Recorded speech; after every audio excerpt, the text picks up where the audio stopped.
Okay. It's a submission wrestling. Submission Wrestling, but developed from guys from Greco-Roman in Brazil. So another one or two different other kinds of martial arts, and then they put together and create this style. So was that, what was like the basis? Was it wrestling or more Uh, traditional jiu-jitsu and they just Wrestling and Greco-Roman. The guys Okay. attack a lot of foot locks, leg bars.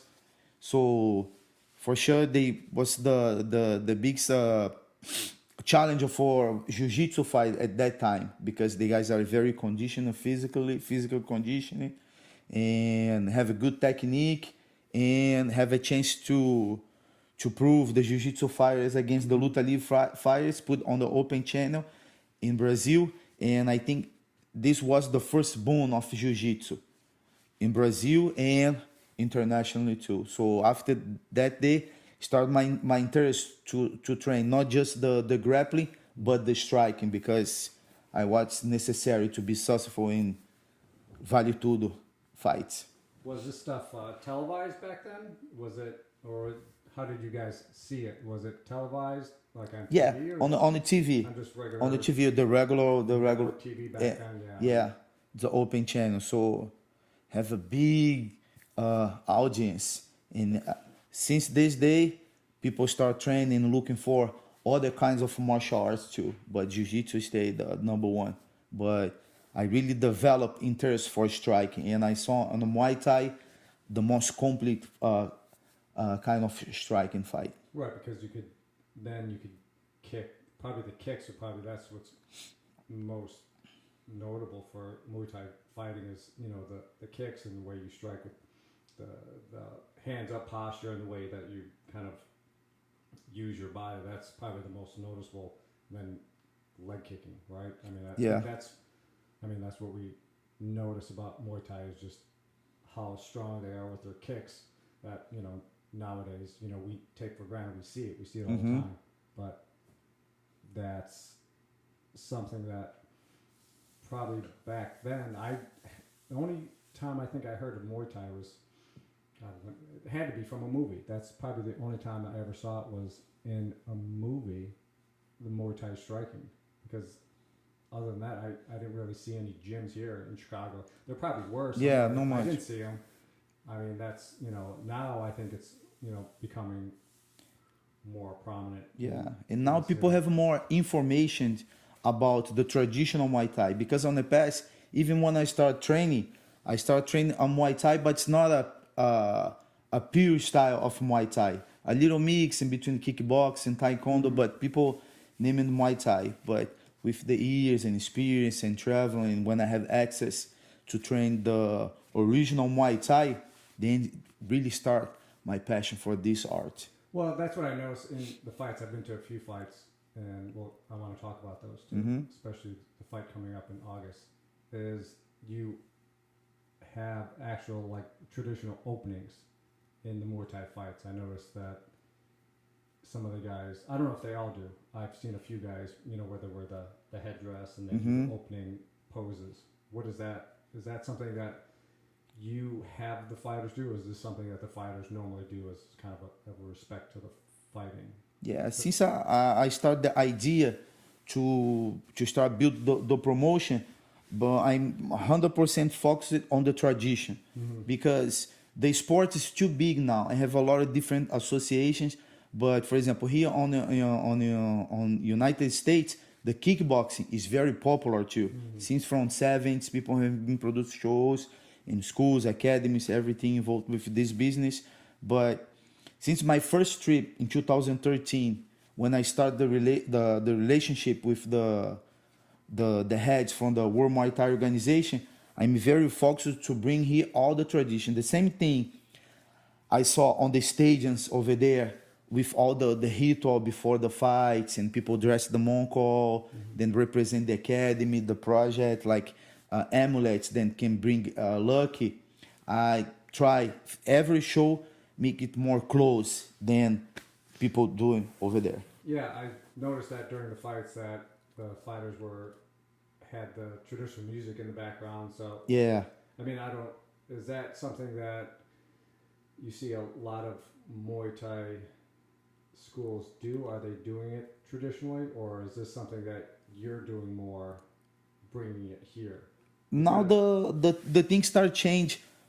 I think a lot here, especially here in the Midwest. Midwest is a very well renowned like Muay Thai spots. Have good schools, have people with experience. People then have a chance to travel regular to Thailand and compete over there too. So all these elements is important because in the Muay Thai fight, the traditional Muay fight, the traditional Muay Thai fight is not just about the fight, but have all the ritual like the music. People play. It's called named the WMO Kru. It's one the fighters pay the respect for the public, for his teachers. Then when he dressed the headband, the headband's named Moncall. The headband represent the academy. Just the trainer can hold this piece and put on the fighter's head. They dress another type of armband called project. Project is an amulet. Then they believe can bring a lucky for the fights. Sure. And it's complex. Not just about the fights. It's about the Thai culture. Yeah, no, I think I see that with the fights. I've only been to the Muay Thai fights that you've started promoting, a few years back, and I just thought, just going to the fights and you kind of walk in that tunnel at the venue at Shy Football, and you just hear the crowd in the background. It has that when you see Muay Thai fights in movies, it's always like this dark crowd, and you hear the fight, and you just you hear it. And that's exactly the experience that I saw when I first came into that nice, location. nice. Because you walk in through the tunnel, it's a very big tunnel. You just hear the crowd in the background. Then you walk in and you see the arena there, and then you hear the music. Nice. That was my first experience seeing an actual Muay Thai fight, and I think that's kind of what, in my mind, if you're like me and you grew up watching martial arts movies, that's what you want to see.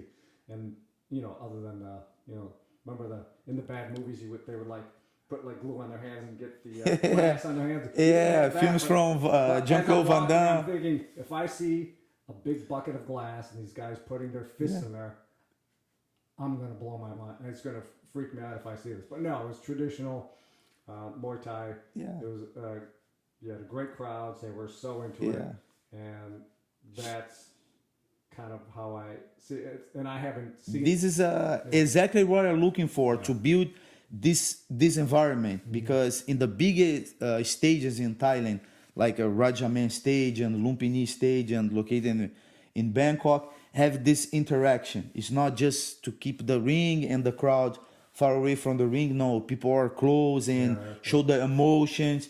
So I try to make exactly the same environment. And how big are the crowds there?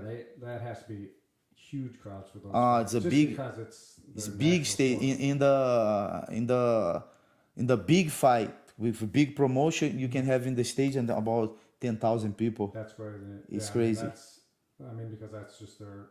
I don't know if they call it a national sport there, but it's probably in Thailand it's the national sport. Yeah. National sport. I mean, obviously you see it. They start so young fighting there. The fighters. Yeah. They're so young, and it's probably huge promotion there. I mean, I know you're growing it here, which that's what I want to talk about too. There may have been fight promoters before doing it, but I think I haven't seen it promoted as much here in Chicago, but I think you're changing that. That's what you're doing. You're getting all the other, I think, Muay Thai schools together and kind of making it very traditional, and you're giving it some eyes. You're promoting it and you're kind of growing it. And I know, like this past year, you had to do it down in Miami, in Florida, just because you couldn't do it here. You weren't allowed to. But it seems like it was even an event that you can take it to different states and there was still a crowd. How did it go, especially from the business side? Fight promoting has got to be tough here, especially during, everything was shut down. You couldn't do a fight, but then you had to do it in another state. You had to do it in Miami. From here, trying to promote the fight. And I know you had help. I know Coach Chris, he's always helping you too, promote the fights. And I see you guys working on it. Was a big challenge for us, because today the WMO USA is based here in Chicago. It's our headquarters. But I have been produce a good shows here, and good fighters come to Chicago.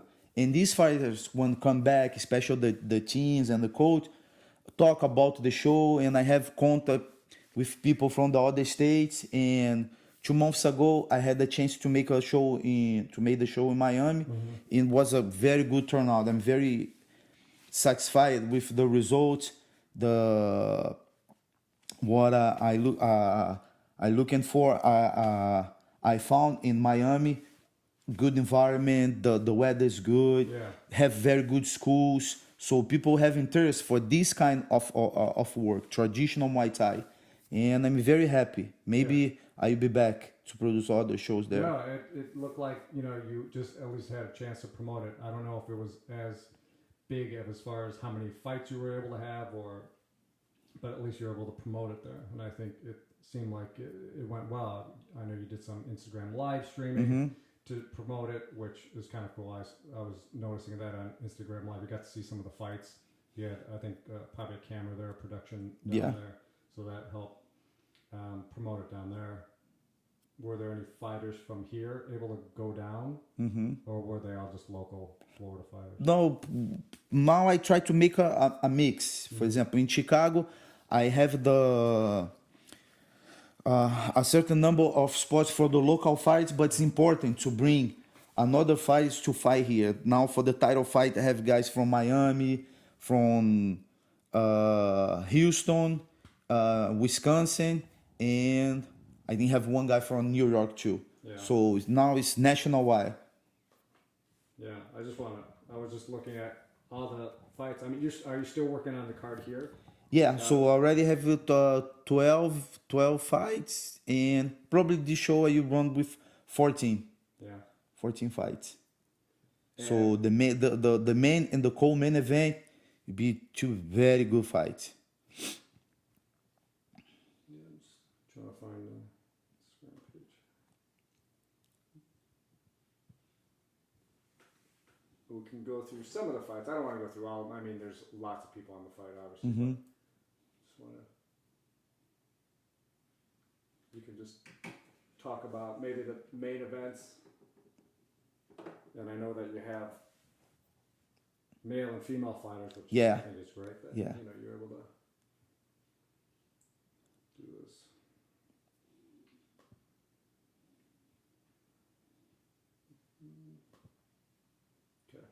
Okay. So